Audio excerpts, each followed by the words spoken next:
시청자 여러분 안녕하십니까? VOA 뉴스투데이 시작합니다. 미국 정부는 미북 대화 기대를 일축한 김여정 북한 노동당 부부장의 대미 담화와 관련해 원칙에 입각한 협상을 강조하면서 조건 없는 대화 제의에 변함이 없다고 밝혔습니다. 종료될 것으로 알려진 미한 워킹그룹에 대해서는 여러 직급에서 논의가 이뤄지고 기존 양자 협력에서 일본을 포함한 3자 협력으로 확대될 수 있다는 점을 시사했습니다. 첫 소식 함지하 기자가 보도합니다.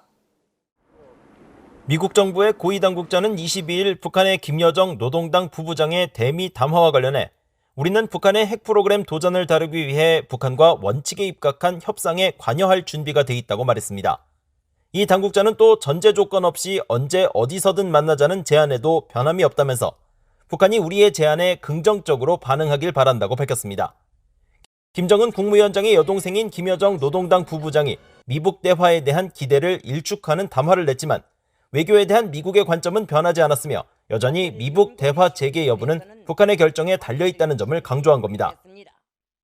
네드 프라이스 국무부 대변인도 이날 전화 브리핑에서 미국은 해결책을 모색하고 있고 목표는 한반도의 완전한 비핵화라면서 같은 입장을 확인했습니다.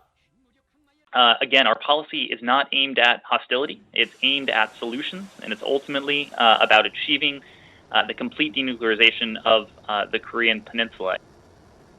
프라이스 대변인은 그러면서 한반도 비핵화 목표를 달성하기 위해서는 조율되고 실용적인 접근법이 필요하다면서 진전을 이루기 위해 우리는 북한과의 외교에 열려있고 탐색할 것이라면서 이것은 궁극적으로 미국과 동맹, 파병된 미군의 안보를 강화하게 된다고 설명했습니다.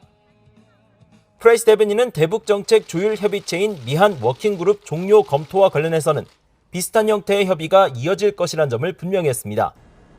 프라이스 대변인은 한국 외교부가 미국과 한국이 미한 워킹그룹 종료 검토에 합의했다고 밝힌 데 대한 VOA의 질문에 한국을 포함한 동맹들과의 협의와 조율은 대북정책 이행의 핵심이라면서 계속 비슷한 형태의 협의가 이어질 것이라고 설명했습니다.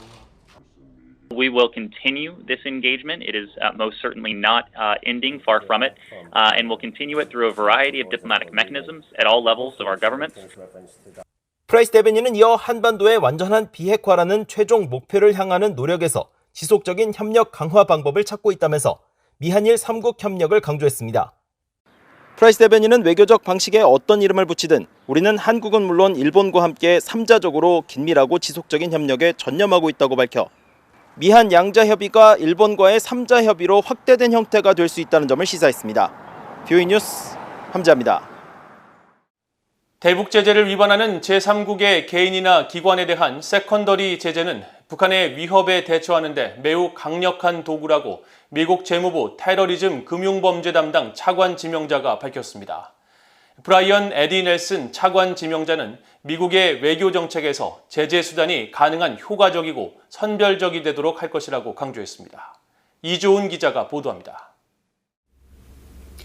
미국 상원은행위원회 인준청문회에 출석한 미국 재무부의 브라이언 에디 넬슨 테러리즘 금융범죄 담당 차관 지명자는 대북제재 위반 시 세컨더리 제재를 의무화한 대북제재법 브링크 액트에 대한 분명한 입장을 밝혔습니다.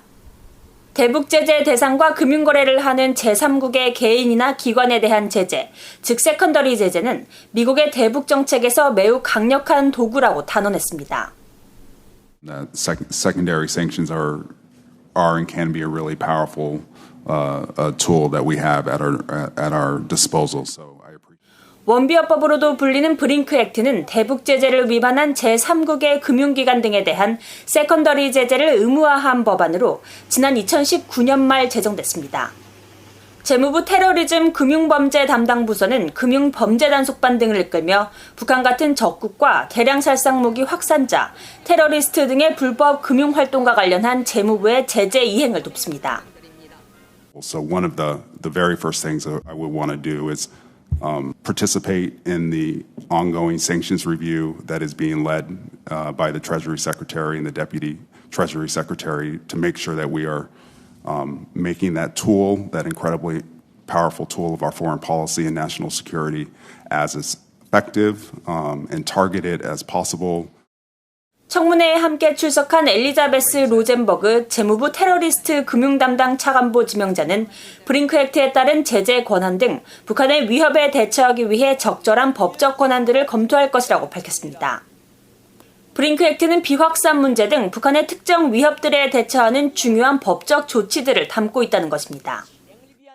The BRINC Act provides authorities to address North Korean threats, and there are other important statutes there related to nonproliferation, for example, that may also be well suited to addressing the particular threats that North Korea presents.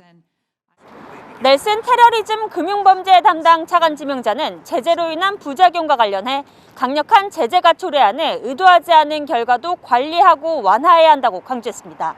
PA뉴스 이존입니다. 미국의 존 힐 미사일 방어청장은 북한과 이란의 탄도미사일 공격에 대한 본토 방어 임무 외에도 극초음속 미사일 등의 새로운 위협에 대처할 수 있는 전략이 필요하다고 밝혔습니다.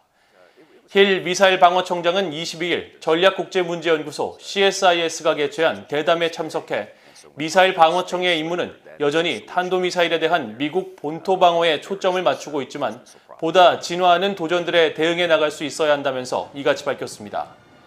힐 청장은 특히 기존의 탄도미사일 방어 임무는 영내 불량국가 문제에 해당한다면서 중국이나 러시아와 같이 극초음속 순항미사일 역량을 키워가고 있는 동급 수준의 경쟁자들에게는 기존과는 다른 접근법이 필요하다고 설명했습니다. 또 미사일 방어청이 고려하는 미래 방어 전략은 탄도미사일 위협에만 국한되지는 않는다며 앞으로 위협은 미사일 요격기와 비운동역학 기반 역량을 적절히 혼합하는 데 초점을 맞출 것이라고 강조했습니다.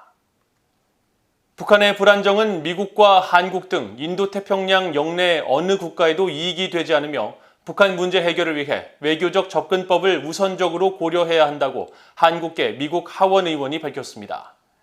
메릴린 스트링랜드 미국 민주당 하원 의원은 22일 한국의 민간단체인 우리민족 서로돕기 운동이 주최한 화상회의에 참석해 이같이 밝히고 외교적 해법을 통한 평화구축 논의 과정에서 다양한 배경을 가진 인물들이 참여해 논의의 틀을 확대해야 한다고 말했습니다.